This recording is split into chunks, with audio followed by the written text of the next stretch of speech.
Bonjour et bonne année à tous. Nous revoilà à Strasbourg en janvier 2013. La fin du monde n'a visiblement pas eu lieu puisque nous y sommes toujours.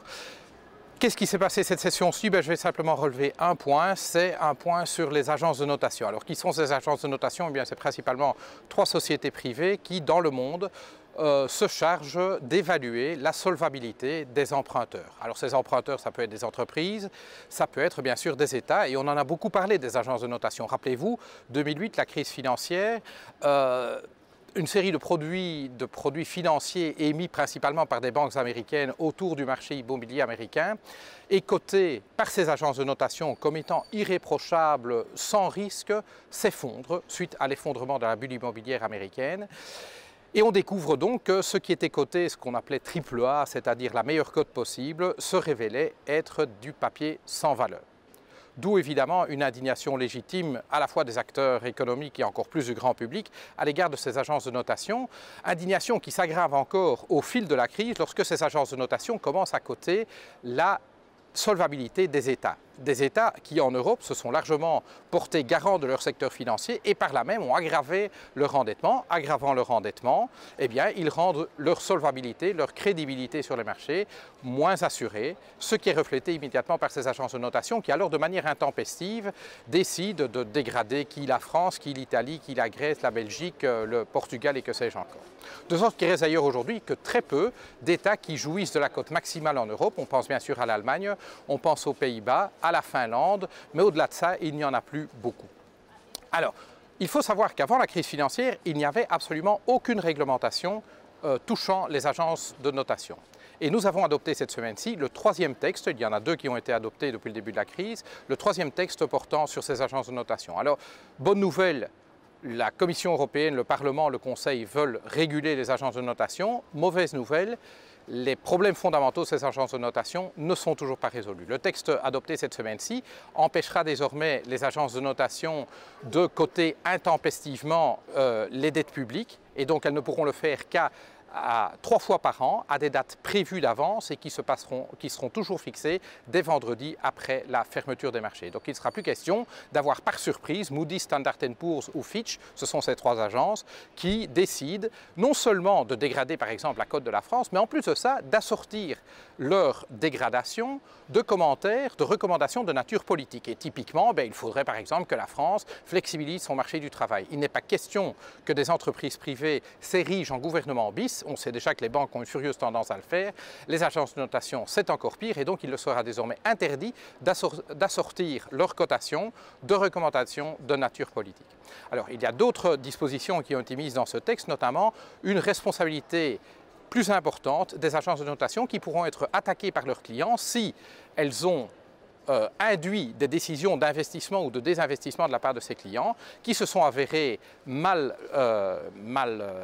choisies, tout simplement du fait d'une notation qui ne reflétait pas la réalité. Autrement dit, aujourd'hui, si une banque comme par exemple BNP Paribas Fortis avait pu prouver qu'elle avait investi sur les marchés des subprimes américains en se basant sur les notations des agences de notation, elle aurait pu se retourner suite aux pertes qu'elle a encourues vis-à-vis de ces agences de notation et demander réparation. Et on peut s'imaginer que, vu l'importance des décisions que ces agences de notation induisent, si elles se retrouvent attaquées au pénal, elles pourraient bien voir leur existence remise en jeu, vu la taille des compensations financières qui pourraient être exigées d'elles. Voilà deux éléments importants dans ce texte sur les agences de notation. Un texte qui néanmoins laisse à peu près intacts les problèmes de fond de la profession. Un, la concentration. Tout le monde le sait, c'est devenu presque connu du grand public. Standard & Poor's, Moody's et Fitch, ce sont trois noms qui sont devenus connus tellement il n'y en a pas d'autres. Enfin, il y en a d'autres, mais elles jouent un rôle tout à fait mineur. Les trois grandes se partageant 95% du marché de la notation. Donc ces agences de notation restent un oligopole auquel la réglementation actuelle n'a pas pu trouver de parade. Autrement dit, aujourd'hui, il est extrêmement difficile de susciter d'autres agences de notation, de rendre plus concurrentiel ce marché et les mesurettes qui ont été prévues dans la législation adoptée ne font rien pour améliorer la situation. Deuxième élément, et c'est probablement l'élément le plus grave, c'est le modèle business de ces agences de notation. Aujourd'hui, ce sont les émetteurs de produits financiers qui payent les agences de notation. Autrement dit, je suis Goldman Sachs, je veux vous vendre des produits financiers, c'est moi qui vais demander et payer Standard & Poor's, Fitch ou Moody pour évaluer la qualité de ce que je vais vous vendre. Alors, vous avez tout de suite compris, si je suis Standard & Poor's et que je veux ne pas me fâcher avec Goldman Sachs, qui est mon client, eh bien, je vais évidemment m'abstenir de mal coter les produits que Goldman Sachs propose. Alors peut-être que je ne transformerai pas du papier sans valeur en papier extraordinaire, mais en tout cas, si j'hésite un petit peu, j'hésiterai sans doute du côté de l'intérêt de Goldman Sachs, c'est-à-dire plutôt du côté de la robustesse des produits qu'ils offrent. Et c'est évidemment un vice de forme. C'est comme si l'élève payait directement le professeur qui est chargé de l'évaluer en fin d'année. C'est le conflit d'intérêts par excellence. Et là-dessus, il n'y a toujours pas de solution. Autrement dit, on n'interdit pas ce modèle, ce qui veut dire que si vous êtes une nouvelle agence de notation et que vous voulez avoir le modèle business inverse, vous voulez que ce soit vos clients, ceux qui utilisent vos notations, qui vous payent. Autrement dit, vous avez intérêt à leur fournir une notation aussi exacte que possible. Eh bien, il n'y a pas moyen d'émerger. Parce que pour le client qui veut avoir une notation, s'il va chez Standard & Poor's, Fitch ou Moody, il a la notation gratuitement. S'il doit aller chez une autre agence de notation et qu'il doit payer pour, ben clairement, ça lui coûte quelque chose et donc il est très difficile de faire ce choix-là. Ce qui veut dire qu'on arrivera à un modèle différent que si on interdit que ce soit les émetteurs de produits financiers qui se fassent coter. Une autre alternative serait la mise en place d'une agence de notation publique ou parapublique.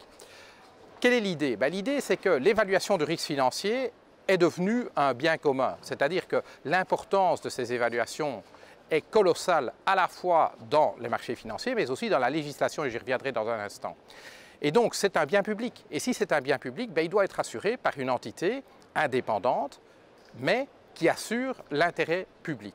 Et donc là, se pose la question, faut-il une formule d'une agence publique, une formule d'une fondation de droit public, mais qui soit financée à la fois par de l'argent public et privé, et qui assure un contrepoids aux agences commerciales qui sont aujourd'hui sur le marché. La législation qui a été adoptée cette semaine-ci ne le prévoit pas, elle prévoit simplement que la Commission mette cela à l'étude, ce qui est une bonne nouvelle. Mais enfin, on est quand même 4 ans après le début de la crise financière, on aurait pu espérer que ce genre de démarche ait lieu plus tôt. Dernier élément, c'est le fait que vous devez savoir que les notations fournies par ces agences privées figurent dans les textes législatifs. Lorsque on demande par exemple à des fonds de pension de détenir uniquement des actifs de qualité, la définition d'un actif de qualité est donnée par la notation qui est donnée par ces agences de notation privées. Et donc on peut s'interroger sur le bien fondé de donner à des notations fournies par des entreprises privées un rôle quasi réglementaire. Et là, on n'a pas de solution simple, parce que si on ne le fait pas, si on ne recourt pas à ça, alors on doit demander aux entreprises d'évaluer elles-mêmes le risque des investissements qu'elles font. Et alors on sait que là, il y a un risque aussi que ces risques soient sous-évalués et qu'on n'ait pas véritablement une évaluation honnête de ce qui se passe. Autrement dit, un fonds de pension pourrait tenter d'acheter des produits de seconde qualité tout en disant que tout est sous contrôle et qu'il n'y a pas de problème en vue d'augmenter ses profits. Et donc, il n'y a pas de solution simple à ce problème-là. On ne peut pas reprocher à la Commission de ne pas avoir essayé, mais tout simplement, le problème n'est pas simple. Comment éradiquer de la législation toutes les notations fournies par les agences de notation privées sans pour autant s'en remettre à des modèles de risque dont les banques en particulier, les plus grandes d'entre elles, sont très friandes, mais dont il s'est avéré qu'elles n'étaient pas plus fiables que les notations fournies par les agences de notation. Problème complexe, là aussi, où une fondation de droit public pourrait peut-être apporter une solution en donnant de l'indépendance à la notation, mais sans la rendre dépendante d'intérêts commerciaux. Voilà, c'est un problème qui reste ouvert et donc il faudra sans doute un 4e texte sur les agences de notation pour arriver à une solution satisfaisante aux problèmes de fond de la profession. Je reviendrai sans doute là-dessus, peut-être espérons-le avant la fin de la législature, et d'ici là, eh bien, je vous souhaite tout le meilleur pour 2013. À bientôt.